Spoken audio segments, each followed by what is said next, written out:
Ser podcast.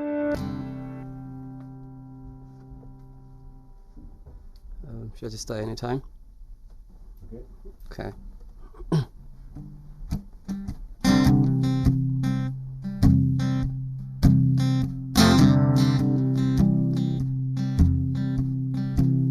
In the water, the fire, I'll go wherever you go.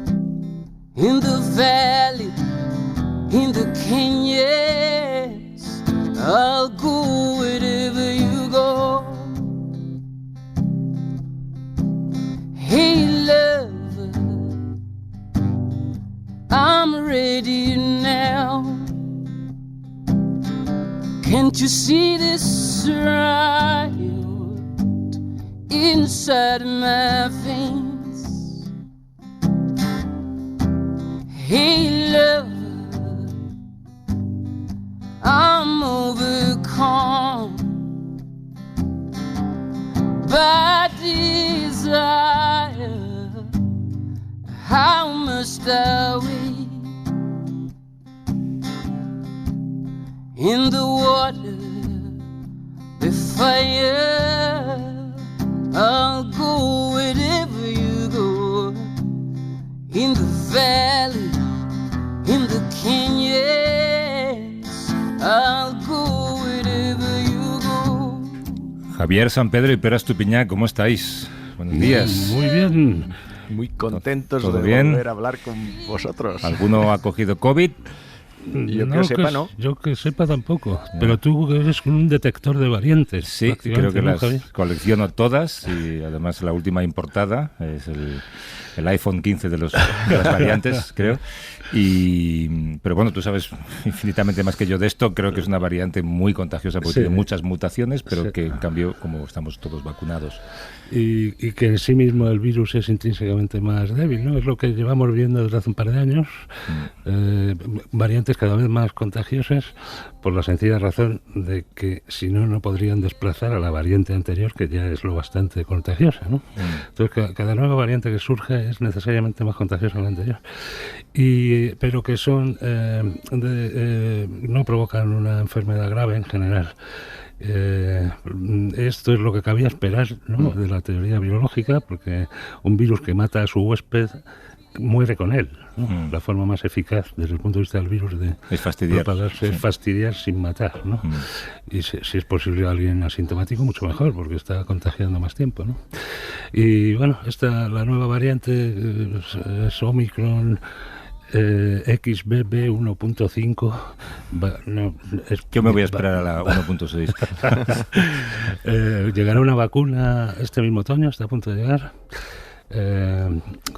Bueno, faltan algunos papeleos de regulación, pero vamos, se aprobará. Pero las vacunas que llevamos y los refuerzos han funcionado, lógicamente. Sí. Y funcionan para Sí, lo que ocurre es que tienen una eficacia subóptima, porque el virus este es muy contagioso, estas variantes contagiosas, porque escapa eficazmente a nuestro sistema inmune. Y por la misma razón, pues escapa también a la vacuna, que es una forma de estimular el sistema inmune de una variedad de maneras, ¿no?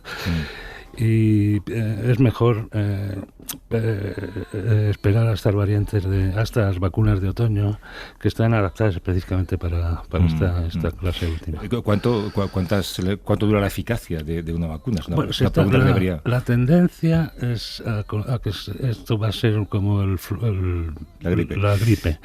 Y que habrá que ponerse cada año una vacuna adaptada, al igual que la gripe. La vacuna de la gripe también está adaptada a las cepas circulantes principales en cada temporada, pues ponerla junto a la vacuna de la gripe es la tendencia que va tomando cuerpo entre las autoridades sanitarias. Bueno, pues cuidado, prevención. Claro, ahora tampoco hay protocolos obligatorios. La gente que tiene síntomas no está obligada a hacerse un test, pero sí, por deferencia, como uno haría con un resfriado, ¿no? Exacto, Tener sí, cuidado en lugares de trabajo. Tomar precauciones, llevar mascarillas si es preciso. Pero vamos, en general, tranquilidad, porque no es algo preocupante, ¿no? Es algo esperable, más bien. Que vaya verano de calor, ¿eh? Ya sé que como científicos no debería sacar este tema, pero claro, que estáis por aquí, hay que decirlo. El tercero más cálido desde 1950, luego con una gota fría para... Pero esto depende cómo lo plantees, porque quizás ha sido el más fresco de los años que vienen, ¿no?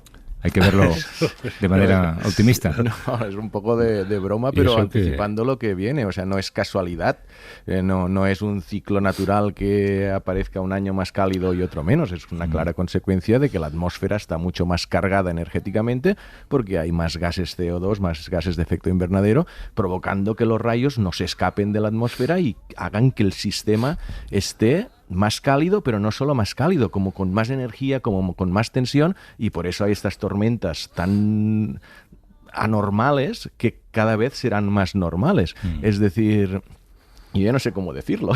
Pero bueno, tú eres un colapsista. No es que sea colapsista, porque al final yo siempre digo que nosotros no...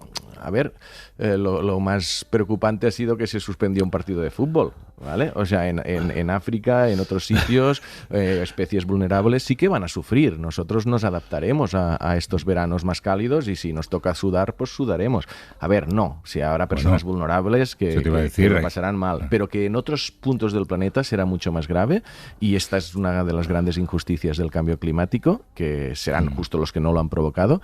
Es cierto, porque nosotros parte de culpa también tenemos, aparte de China. Y claro, Unidos. Pero bueno, ese argumento es perfecto para aquellos negacionistas o de la derecha rancia que les cuentas esto y te dicen, bueno, es verano, hace calor, pues claro, ¿sabes? Que es lo que suelen decir. Esto ha pasado siempre. Claro, esto ha pasado siempre. Sí. Es verdad que ha pasado siempre, lo que ocurre es que ahora ocurre con más frecuencia y con más intensidad, ¿no?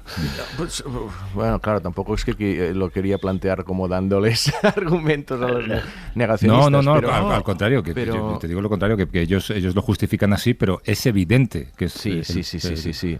Y las tormentas estas del clima extremo y yo lo decía de broma, de que este ha sido uno de los más frescos de los que vienen. Eso no quiere decir que igual 2024 no es más cálido que este, pero quizás 2027 tenemos un susto, o sea, una ola de calor que no dura una semana, sino que dura 3 o que es mucho más intensa, y es que tenemos que estar preparándonos para esto. O sea, la tendencia de los últimos 10 años está clarísima. Vamos, entonces... Bueno, la ciencia no ha parado. A lo largo del mes de agosto han ocurrido cosas como, por ejemplo, se ha descifrado el cromosoma Y, que es lo que faltaba del genoma humano, creo. Sí, porque está lleno de ADN repetitivo, que no significa nada. El cromosoma Y es prácticamente un reducto, un residuo evolutivo. Proviene de un cromosoma X. Los primeros mamíferos era un cromosoma X, que es un cromosoma muy grande. Y ha ido perdiendo casi todas las funciones, excepto las específicas para fabricar machos, digamos, ¿no? Es a lo que se dedica el cromosoma este. Pues en un momento del desarrollo embrionario o fetal, estimula el desarrollo de los testículos segregan testosterona y otras hormonas masculinas, y eso convierte el feto en un hombre, en un macho. Y precisamente por su degeneración evolutiva está lleno de secuencias repetitivas, como un disco rayado, y que son muy difíciles de leer. Porque Estás hablando con mucho desprecio del cromosoma Y. Pues sí, es que la verdad es una catástrofe. Tiene tendencia a la desaparición, a la que se integren esos genes en otro cromosoma, pues, adiós cromosoma. De seguir la tendencia, pues desaparecerá, ¿no? Si pudiéramos extrapolar la tendencia, el cromosoma Y desaparecería. Sería sustituido por un nuevo cromosoma X que empezaría a generar a su vez. Esto ha ocurrido en el pasado y podría ocurrir en el futuro, sí. A mí me sorprendió, que yo pensaba que ya estaba secuenciado todo el genoma. Bueno, es que hay estas secuencias repetitivas, ¿no? El disco rayado, AGCCT, que provienen de antiguos virus, transposones, ADN saltarín, que se mueven de un lugar a otro del genoma y que pues en ciertas situaciones empieza a repetirse eso sin ningún sentido, no tiene ninguna función biológica conocida, y son muy difíciles de leer porque, claro, la máquina se equivoca, no sabes si está en la repetición número 23 o en la 48, son idénticas. Es un problema técnico muy dificultoso. Bueno, oye, que en esta primera sección de ciencia de esta temporada vamos a hacer una cosa que no solemos hacer con vosotros y la gente dirá ¿por qué? Vamos a irnos al cine y vamos a hablar de una película.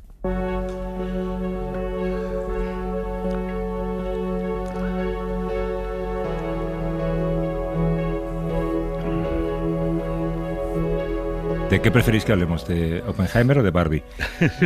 ¿Cuál habéis visto? Yo he visto las dos y Barbie también me generó alguna reflexión científica, ¿eh? Hombre. Sí. O sea, ¿la cuento muy rápido? O... Cuenta, sí, Venga, sí. venga. O sea, no voy a anticipar mucho, pero es una película muy simple donde... No, muy simple no es. Vale, espera.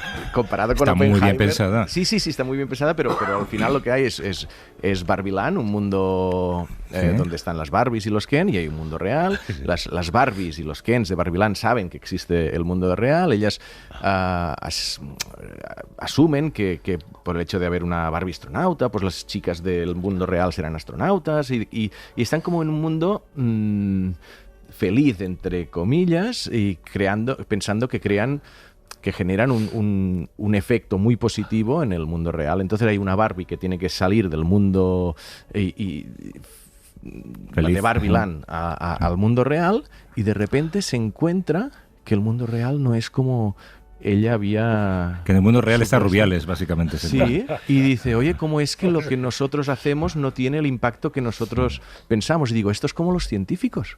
Los científicos a veces parece que estén en Barbieland, en un mundo donde lo que ellos hacen, las conclusiones que sacan, lo que decíamos del cambio climático, dan una información que después asumen que la sociedad, el mundo real, la interpretará como ellos creen que se debe interpretar, analizarán objetivamente esos datos, tomarán acciones y a veces van al mundo real y dicen, oye, que la gente no toma las decisiones según la información científica y que se toman... Y de repente pensé, mira, es casi una analogía de la ciencia. De Barbieland, sería de el Oppenheimer, mundo ¿no? científico. Claro, nos lleva a Oppenheimer. Pensaba que te ibas a meter en un jardín aún mayor, pero has salido bastante bien.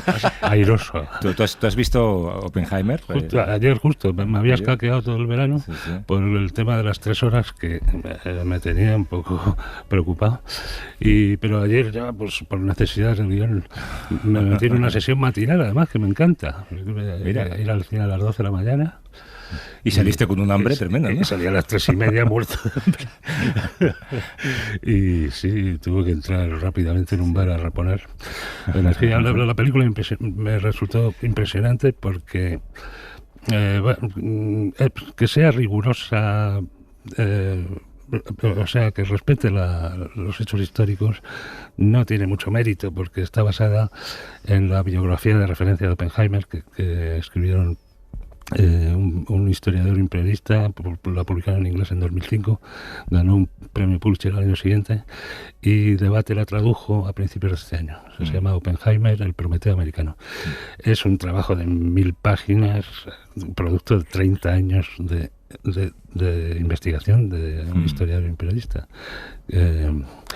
Y bueno, pues su rigor histórico proviene del libro y no es el gran mérito de la película. El gran mérito es que esa historia es árida, terrible. Concluye no hago spoiler, puesto que todos sabemos lo que pasó. En fin, el invento de estos científicos dirigidos por Oppenheimer acabó sobre las ciudades japonesas de Hiroshima y Nagasaki, causando en conjunto 250.000 de muertos, ¿no? Y la película logra narrar eso, mantener un tono psicológico con un despliegue de creatividad de la narrativa fílmica impresionante, ¿no? Utilizando montajes experimentales, la utilización del sonido es muy innovadora también, y logra mantener con eso, y bueno, muy buenos actores, ¿no? Logra contarte esa historia y convertirla en un éxito de taquilla, lo cual es increíble si lo piensas, ¿no? Pero si te fijas en el proceso de buscar el origen de la fisión nuclear, crear la bomba atómica, ¿es científicamente exacto? Sí, se le pueden poner pegas.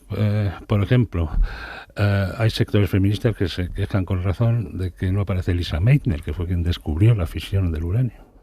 Realmente aparece, creí ayer que aparece su paper, ¿no? En algún momento Oppenheimer y un colega ven el paper de Lisa Meitner y dicen, hostia, que han logrado la fisión del uranio, ¿no? Esto es lo que es mucho el disparador del proyecto Manhattan, realmente. Es interesante. Pero claro, pues, en fin, Isabel Bolaños me decía hace un momento, es que son todos hombres, no hay más que hombres, una película llena de testosterona, y es verdad. Pero claro, es que la realidad es así, tristemente. Sí.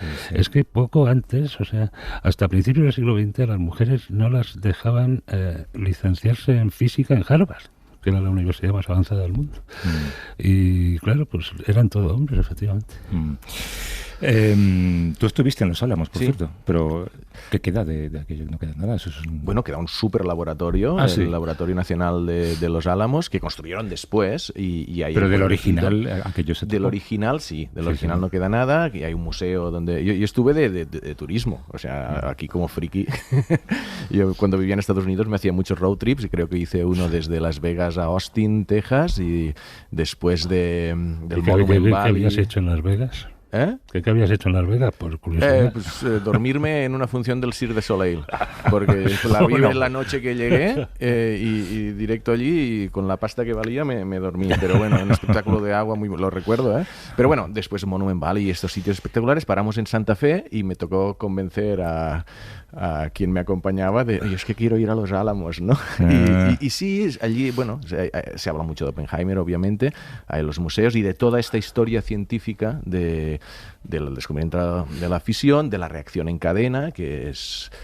Y del final de cómo se llega a la bomba, claro. Oye, que nos escucha en Radio Sevilla Manuel Lozano Leiva, que es catedrático emérito de Física Atómica y Nuclear en la Universidad de Sevilla. ¿Cómo estás, Manuel? Buenos días. Hola, ¿qué tal? Buenos días.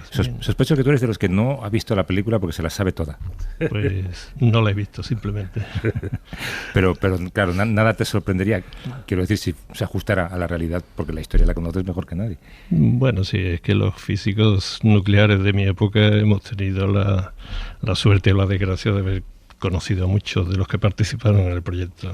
Entonces nos lo sabemos con una cuestión bastante directa y bastante íntima, ¿no? Porque a veces digo, y creo que todos los que tenemos carácter progresista en el mundo de la física nuclear, nos vemos ante el dilema vital de que si hubiéramos tenido la oportunidad o la necesidad, hubiéramos participado en el proyecto Manhattan, lo cual es un problema psicológico que tenemos todos. ¿Quién decía eso de que en situación de paz un científico trabaja para el mundo, en situación de guerra Haber. Un científico trabaja para su país, ¿no? Haber, Fritz Haber, sí, que fue que decía que los científicos pertenecemos al mundo, excepto en la guerra que pertenecemos a nuestro país. ¿Tú estabas obsesionado con Oppenheimer cuando estudiabas? No, obsesionado no.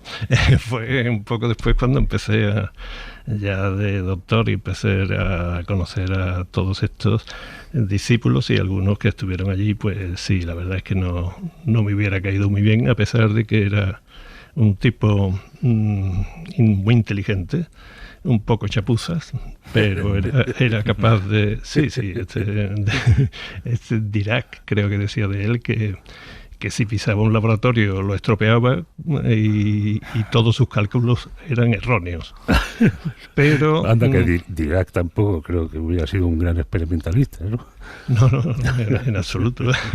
Pero sus cálculos eran correctos. Eso sí, eso era totalmente correcto. No, sin embargo, después Oppenheimer sí que desarrolló bastante bien las matemáticas, se hizo algunos modelos fenómenos. La ventaja que tenía Oppenheimer era que era un magnífico interlocutor con cualquier físico, porque era capaz de todas sus ideas eran muy buenas dentro de ese campo, ¿no? Y como profesor era un desastre, pero como director de tesis doctorales y como era fantástico, todo el mundo se lo rifaba, ¿no?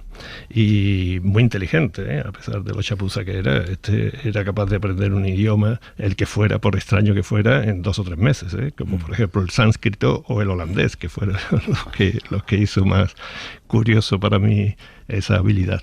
Creo que te gustará la película, Manuel, ¿verdad? ¿Qué? ¿Qué te gusta? ¿Te va a gustar la película, Manuel? No sé, bueno. Que no quiere verla. Por ejemplo, el Que libro que ha dicho Javier, ese lo leí yo hace bastante tiempo. Bueno, sí, de debate. No va a haber nada que no conozcas, pero el tratamiento psicológico del personaje y su carácter chapucero, de hecho, se carga, ¿Ah, sí? se carga 4 matraces en un laboratorio, en una de las primeras escenas. Bueno, lo que no se cargó es a algunas personas casi de milagro. Bueno, sí, también. Eso no sé. Eso también Eso, sale. eso Oye, no Sí, parece. también sale bien. Que te hemos llamado también, Manuel, porque queríamos que escucharas con nosotros un documento inédito. Lo vamos a estrenar en este programa. Y es que resulta que allá por el año 2017, Pera llamó a la puerta de un despacho de Harvard y se encontró al premio Nobel de Física, Roy Glauber, que es el último superviviente de aquel laboratorio de los Álamos. En ese momento, sí. Sí. Y claro, tú sacaste una grabadora. No sé qué pasó, pero que pasó esto lo primero en vuestra conversación. The computer has begun doing this. Esto que escuchan es un premio Nobel de Física y un periodista científico intentando encender una impresora. I just want it printed immediately, and I will put it in Sí, this. aquí me está explicando que bueno, que él la envía a imprimir y que tarda mucho y que cómo puede ser que tarde tanto y como esperando casi que yo se lo solucionara, y a mí me habían dado acceso a poder entrevistar a este señor que tenía, a Roy Glauber, 92 años en ese momento. Él había entrado en el proyecto Manhattan con 18, 19 años, porque era, digamos, un joven prodigio de la física, que montaba telescopios. Vamos a escuchar una parte en la que él te cuenta que una vez creo que un hombre misterioso vestido de negro le va a buscar, ¿no? Como era la historia. Exacto. Y no sé si la escuchamos o... A ver, vamos a escuchar 10 segundos. That was a point in the war. The time I'm talking about was 1943. The Claro. U.S. was already 2 years into the war, Claro, aquí but está it was having explicando a que en el very hard 1943 Estados Unidos ya llevaba dos años en la guerra y que le costaba encontrar científicos para desarrollar proyectos militares, y él era, lo que te comentaba, muy conocido en el mundo de la física porque era un joven prodigio que había montado telescopios, que ya había empezado la universidad pronto, que estaba de hecho empezando el doctorado, haciendo clases, y que en un momento determinado, en esta grabación sigue así, estaba reunido con sus estudiantes y aparece un hombre de negro, misterioso, y que le reconoce, le habla con su nombre y le dice: mire, me gustaría invitarle a participar en un proyecto, no puedo decirle qué proyecto ni dónde se va a realizar. ¿Le interesa? Y ya está, con esto. Y era un momento donde él sospechaba que era una posibilidad de saltarse la guerra. Es decir, si no, él posiblemente sería reclutado para luchar. Sería reclutado con la edad que tenía y aceptó. Y... A ver. Now that is a bit ridiculous because you ordinarily don't, when you pack up your things and give them.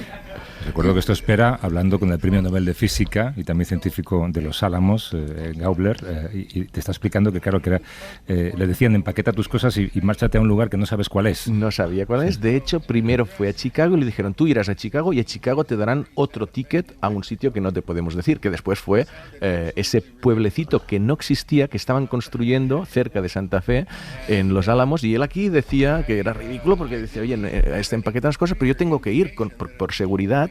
No enviaron sus cosas por separado, sino la que las tenía que llevar él. Hay otro momento de la conversación, vamos a ver si podemos escuchar al menos el principio y contamos lo que dice. How you reacted, or your colleagues, how you reacted to... Well, there was a variety of reactions. The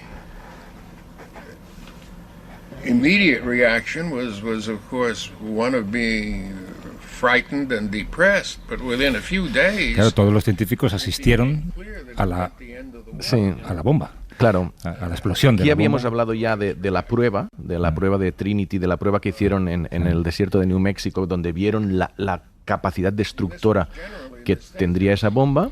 Y a partir de ahí, los científicos ya no tenían ninguna responsabilidad. Entonces, los militares ya decidieron tirar la bomba en Hiroshima y Nagasaki. Entonces, yo le pregunto, estamos hablando en este contexto, ¿qué sentisteis? ¿No? Y se pone dubitativo porque dice: hay una mezcla de reacciones. La primera es de asustarnos y de miedo por lo que eso... Y cuando días después se termina la guerra y se dan cuenta que gracias a esa bomba se termina la guerra y les han explicado los cálculos de pérdidas de vidas humanas, que eso significó que vidas humanas que se salvaron por no haber continuado la guerra más meses. Ese es un poco el cálculo que les dijeron. Allí explica en la grabación que ese miedo se transformó en alegría, pero una alegría que no se interpretó del todo bien. No es que estuvieran contentos porque se murieran civiles japoneses, sino porque en teoría eso significó el fin de la guerra y era bueno, en teoría. ¿Tú crees, Manuel, que hubo arrepentimiento de muchos científicos de Los Álamos? De más complejo, ¿eh? Entonces hubo incluso rebelión y hubo desapariciones, hubo muchas más cosas.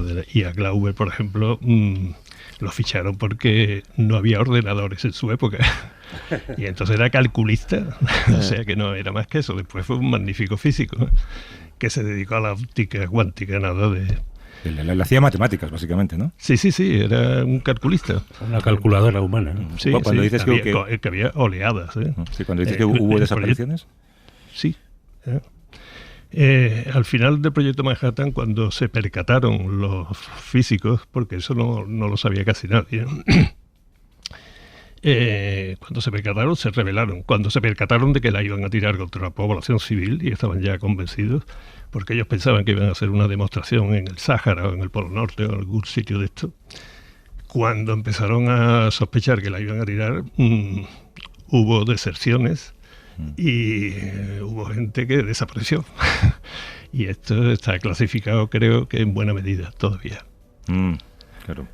Todavía no ha pasado el tiempo suficiente, supongo que... Sí, yo creo que ha pasado el tiempo suficiente, pero no la voluntad necesaria. Ya. ¿Tú crees en eso que se dice que los científicos en momentos de crisis es cuando más estimulan su capacidad de desarrollo y de innovación? Bueno, ahí está el proyecto Manhattan. Una de las cosas que hizo fue abrir lo que se llama la gran ciencia, en el sentido de que si tú tienes una idea perfectamente definida, tienes una capacidad de organización enorme y unos recursos ilimitados, puedes llegar, por ejemplo, a la Luna. A la Luna, que fue el proyecto Apolo, estaba totalmente inspirado en la dinámica que se adquirió con el proyecto Manhattan, ¿no? Y fíjate que a la Luna se llegó 60 años después del primer vuelo de 100 metros. O sea que el proyecto Manhattan abrió muchas cosas de estas.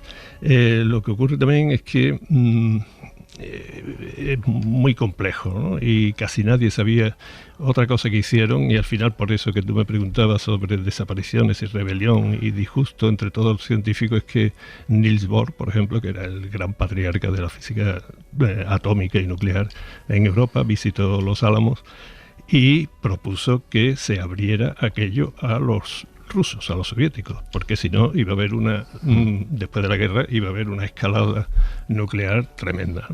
Entonces empezaron a acusar a esta gente de traidores. Y claro, esto se basaba en que la Unión Soviética era la que estaba ganando la guerra, o sea, la que más le estaba costando. Hitler ya estaba muerto, y en fin. Y querían abrir a los rusos. Había mucha gente, como el propio Oppenheimer, sospechoso de ser simpatizante o incluso comunista, y ya os podéis imaginar que sí que hubo represión bastante seria. Claro. En un momento de la conversación, Pera, creo que tú hablaste también de que llegó a haber 40.000 bombas nucleares en el mundo y ahora solo unos miles, ¿no? Claro, era en el planteamiento... Él empezó a explicar, Glauber, que él forma parte de comités que le llaman de manera regular para temas... para que dé consejo con desarmamento, ¿no? El desarmamento nuclear y claro, dice, yo es que no sé qué decir, porque en un mundo tan complejo, tú puedes decir, vale, pues eliminemos todas las bombas nucleares que tiene, en este caso, Estados Unidos, pactando que Rusia y otros países también lo harán, pero ¿y si no lo hacen? Entonces, ese gran dilema de tener algo tan destructivo y en un contexto de desconfianza entre países, él se mostraba muy escéptico de que, a pesar de considerarse pacifista, como muchísimos, como dice Manuel, como muchísimos otros científicos físicos que les traumatizó un poco a posteriori esa imagen y dicen, esto, bueno, se tuvo que hacer en su momento, pero no es que tiene un potencial destructivo enorme.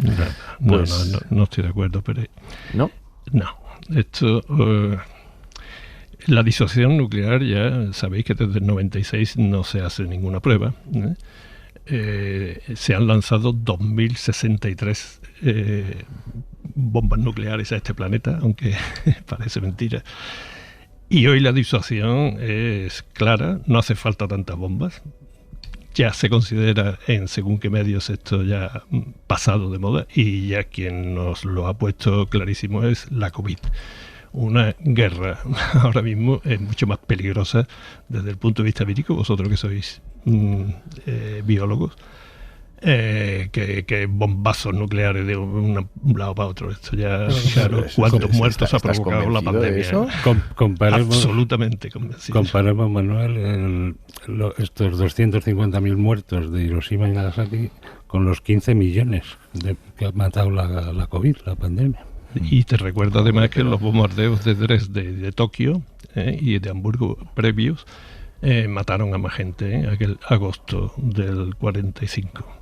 O sea que esto ya se considera, desde por lo menos en mi ambiente de físico e ingeniería nuclear, como pasado de moda. Esto, la guerra biológica es muchísimo más portentosa y mucho más temible que esta vez cuando ha matado el COVID.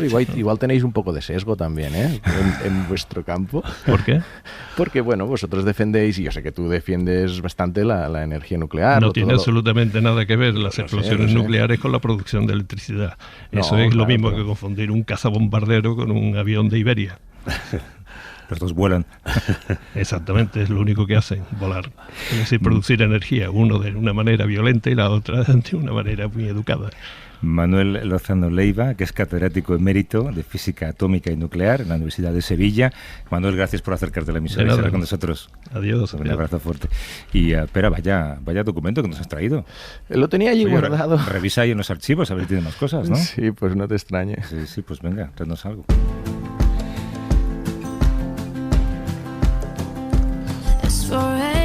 Tenemos un número, es el 638-855-349, por si al final de este programa nos da tiempo a escuchar alguna llamada, si alguien quiere preguntaros sobre alguna cuestión científica. Es también un número de WhatsApp, pueden dejar un mensaje o dejarnos un teléfono y lo llamamos de vuelta. Es el 638-855-349. Claro, empieza el curso escolar, tú eres uno de los afortunados. Sí. Pero, ¿ha empezado ya tu hija? Sí, el miércoles pasado me liberé. Qué contento lo dices. Oye, cuando, claro, dentro de poco tiempo, tu hija tendrá un libro de texto de ciencia. Sí. Cuando caiga en tus manos, me imagino que vas a ir página a página a ver dónde pillas al que lo escribió o a la que lo escribió. Sí, a ver si hay errores. No, que va. No, ya tiene alguna cosita de matemáticas muy básica y tal. Y sí que me parece curioso ver cómo las primeras cosas que aprende, que si el orden, o sea, esa progresión que, claro, debe ser una estrategia muy bien pensada, es decir, cómo es la mejor manera para que llegue a aprender los conceptos más rápido. No, yo creo que no hay nadie pensando esto, seguramente, ¿no? Hombre, alguien a nuestra derecha. Almudena, ¿cómo estás? Hola, buenos días. Almudena Aldón es bióloga de formación. Desde hace 17 años trabaja como editora del Departamento de Ciencias Naturales en la editorial Anaya Educación, y te agradecemos que vengas aquí a contarnos cómo se escribe un libro de texto de ciencia para niños pequeños. Claro, pero preguntarás según qué niños, porque en cada edad les contarás cosas distintas. Efectivamente. Hacer un libro de ciencia, pues bueno, va más allá, ¿no?, de unos contenidos, como estaba diciendo Pera. No es el contenido que tenemos que incorporar de acuerdo a las legislaciones que toque en cada momento, sino que... Uy, ya salió, ha tardado poco en salir. Sino también, pues, una metodología, porque hay que enseñar a pensar en ciencia. Claro. Entonces, bueno, pues ahora si queréis ya os puedo contar con más detalle, me pregunto, entramos en tema. Claro, ¿hasta qué punto pesa sobre vosotros la necesidad de hacer atractiva la ciencia? Pues muchísimo. O sea, nosotros, aparte de estos contenidos, tenemos que hacer muy atractiva la ciencia. Nosotros tenemos que pensar en que el alumnado tiene que comprender, no memorizar, sino que tiene que comprender e integrar esos contenidos de una manera práctica, aplicada, intentar despertar en ellos pues ese interés por la ciencia, que no es fácil porque a veces los contenidos son muy áridos y es uno de los pilares fundamentales desde la editorial para enseñar la ciencia. La ciencia tiene que motivar y tenemos que despertar ese interés científico, que no solo es para esos futuros científicos, que nos encantaría que científicos y científicas que fueran, sino simplemente para desarrollarse en la sociedad. O sea, sin cultura científica, pues mal vamos. ¿Y el primer año, qué años tiene un niño, una niña, cuando recibe su primer libro de texto de ciencia? No, está, desde según infantil, la última ley. Desde infantil ya puede tener conocimientos científicos. Desde la educación infantil se integran contenidos científicos, claro, de ciencia en general. ¿Y en la página 1 de ese primer libro qué tiene? Pues bueno, un poco como dice Pera, ¿no? Pues de momento, pues algo más metodológico, quizás, ¿no? Dependiendo si es algo relacionado con las matemáticas o con las naturales, pues bueno, pues se da de una manera diferente, porque claro, el aprendizaje de las ciencias, pues bueno, pues es común, pero cada área tiene su particularidad, ¿no? A la hora de enseñar. Una es pues aplicada en el sentido de resolución de problemas, física, química, matemáticas. Tenemos que reforzar mucho que ellos resuelvan problemas, y en el caso de una biología, geología, naturales, pues por supuesto también es aplicar contenidos, son asignaturas más discursivas, pero tenemos que enseñar a pensar, a aplicar la metodología científica, el pensamiento crítico, una serie de aspectos que son innatos a la ciencia. Que pero entonces no salimos de el problema de un tren sale de Barcelona a las 4:30 y otro sale de... Sí, a ver, eso está, es que eso está porque tiene que estar, pero va más allá. Pues bueno, pues hay otras formas, ¿no? Mira, se han incorporado también, porque lo ha pedido la nueva ley, la LOMLOE, pensamiento computacional integrado tanto en matemáticas como en ciencias naturales. Un aspecto así curioso que cuento, que es para la resolución de problemas, no de ese tipo, sino de todos, ¿no? Hay que pensar que la ciencia y la tecnología avanzan constantemente y tenemos que preparar al alumnado a la resolución de problemas emergentes que van a ir surgiendo, y tenemos que que sepan innovar y tener la creatividad como para resolver problemas, ¿no? O sea, la tecnología avanza incluso más rápido que las leyes educativas, ¿no? O sea, efectivamente. Claro, hay un titular de esta semana que dice Ayuso revisará los libros de texto en Madrid para evitar que sean ideológicos. Claro, si no vais a poder hablar del cambio climático. Bueno, sí, eso yo creo que se habla al margen de la política. Eso no. Y de hecho, si comparamos los currículos de comunidades, en ciencia, fundamentalmente, a lo mejor en otros ámbitos puede ser que haya algún sesgo en otro tipo de aspectos.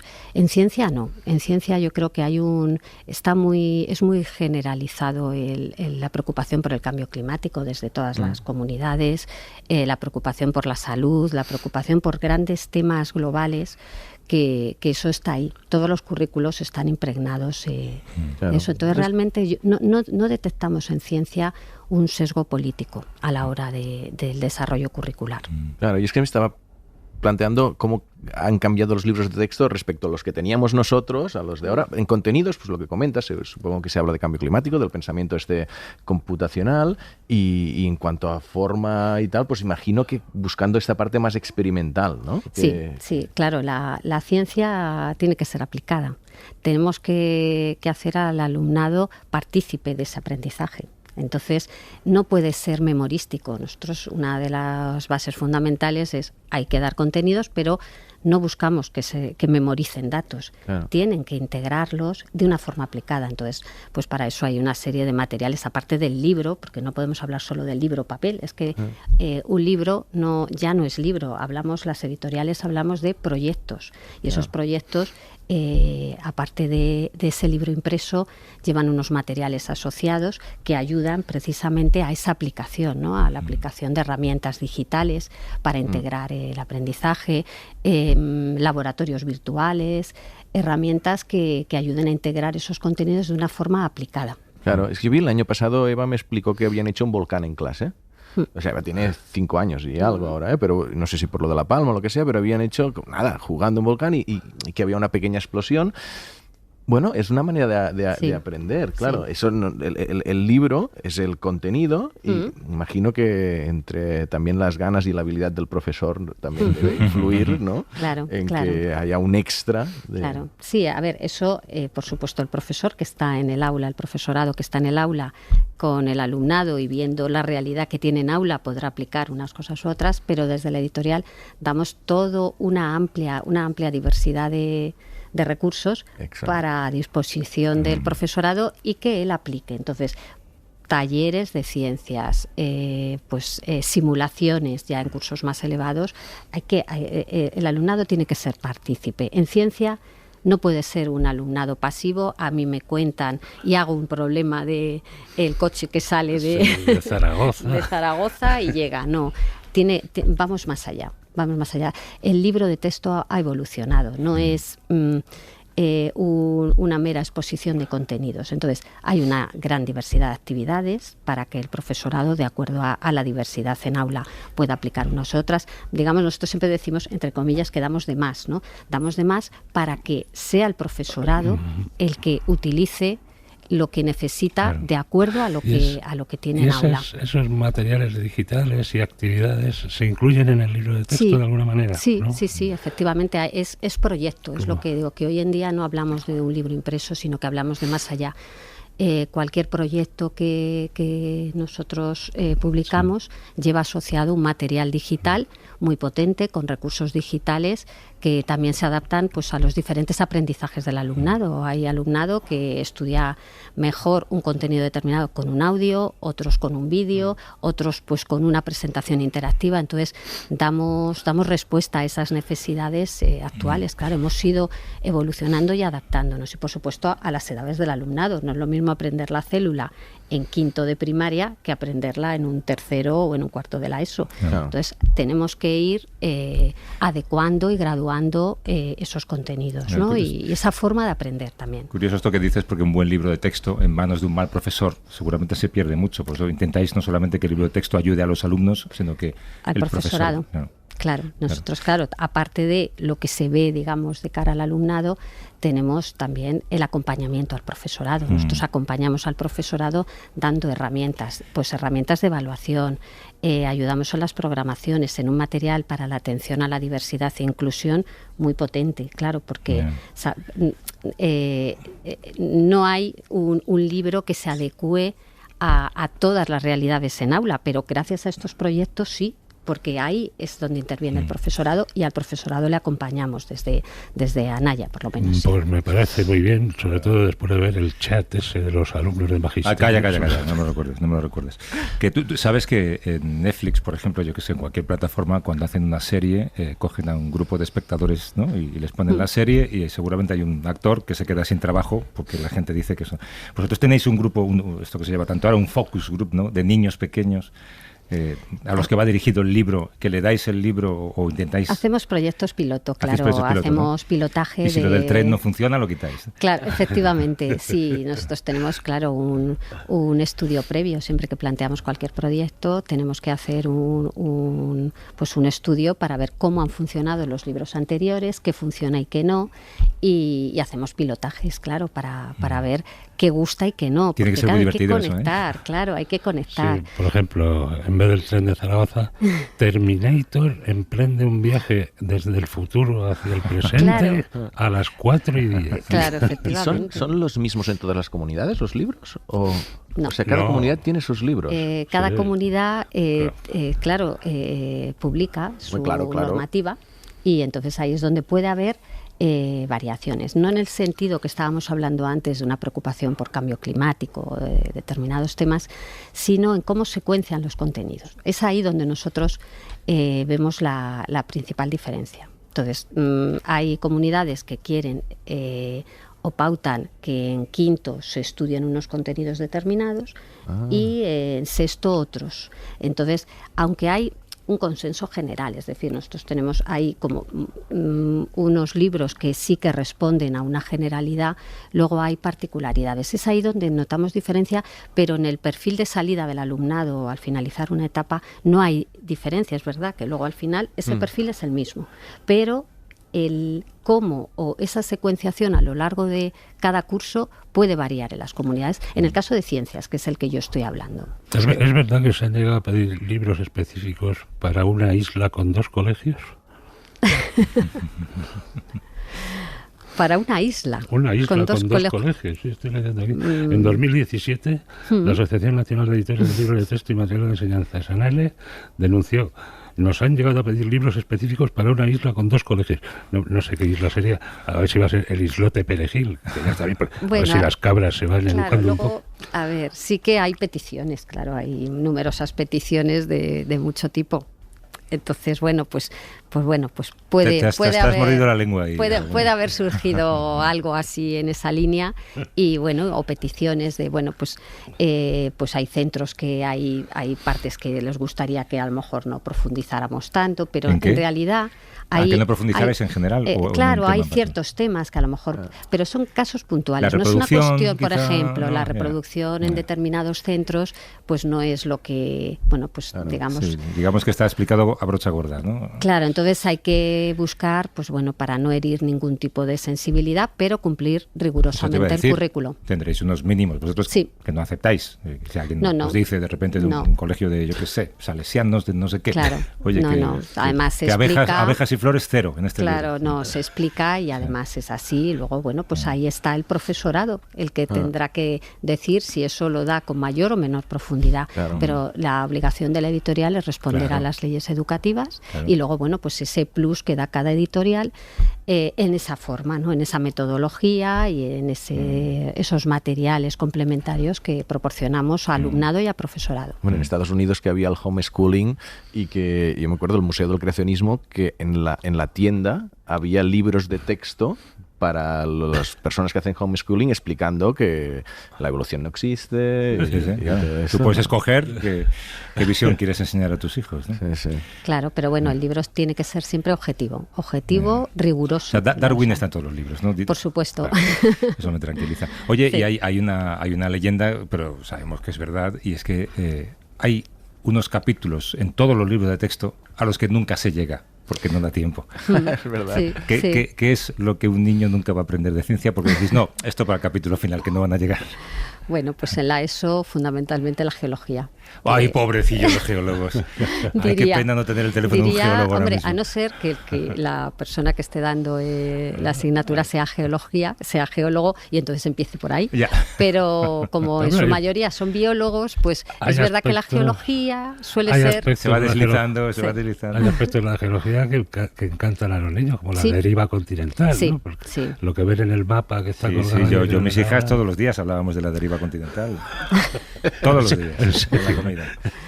Sí, pero eso es, curiosidad, y es en su mayoría. Seguramente si me está escuchando algún profesor o profesora dirá, pues no es verdad, porque yo doy la geología lo primero. Y de hecho conozco mi hija, su profe de biología, lo primero que daba era geología, porque decía que si no se veía. ¿Y qué más hay por ahí al final? Ya hemos insultado a los geólogos. ¿Con quién más nos metemos ahora? Pues así en principio que yo sepa no... a lo mejor en la primaria pues más los temas de materia y energía. Naturales tenemos, nosotros en naturales reunimos tanto la parte de biología, geología, como esa parte de física y química, claro, a unos niveles muy bajitos. Entonces quizás hay el perfil del profesorado que no es especialista en áreas, sino que es maestro, es especialista en docencia, por supuesto, pero no en ciencias. Pues esos temas suelen ser más complejos para ellos. Y son los que, pues yo creo que se dan menos, por lo menos lo que nos llega a nosotros, ¿no? Los dan porque tienen que cumplir el currículo y la programación la tienen que dar, pero quizás no la dan con la profundidad que dan los animales, por ejemplo. Te iba a preguntar por las matemáticas, porque es como la pesadilla de la mayoría de los niños, eso, ¿no? Sí.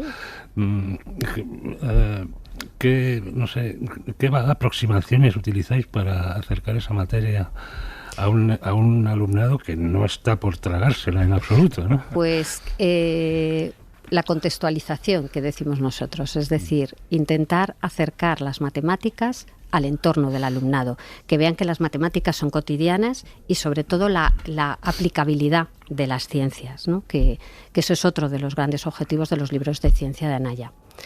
¿Vale? O sea, que yo hablo por biología, porque soy editora de biología, pero bueno, actualmente estoy de responsable de todos los libros de Anaya. Entonces, bueno, está muy cuidado y puedo hablar perfectamente de las matemáticas, que hasta el aspecto socioafectivo está incorporado en las matemáticas. Ajá. Ese miedo al fracaso en las matemáticas, de alguna forma, tratamos también de hacer un acompañamiento, pues para los pequeñitos, pues hay una serie de personajes que digamos que animan. Que te dejas al 80% del alumnado por el camino porque se ven incapaces.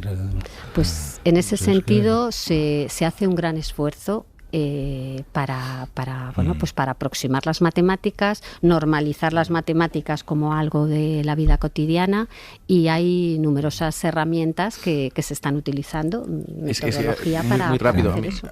Eva me dijo con 5 años que no le gustaban las matemáticas. ¿Y? Porque cuando dejaste de llorar, ¿qué dijiste?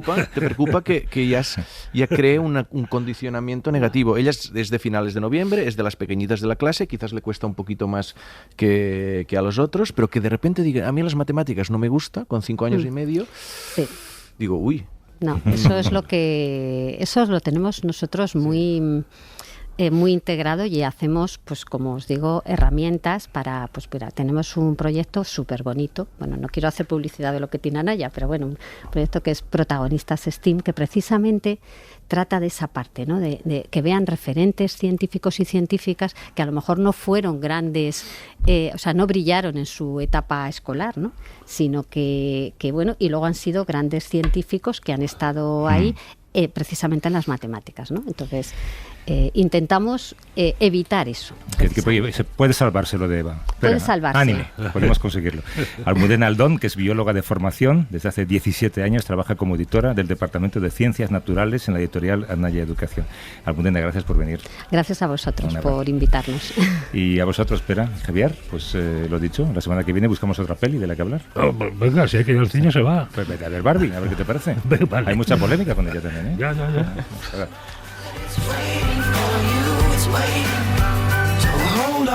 Para no perderte ningún episodio, síguenos en la aplicación o la web de la SER, Podium Podcast o tu plataforma de audio favorita.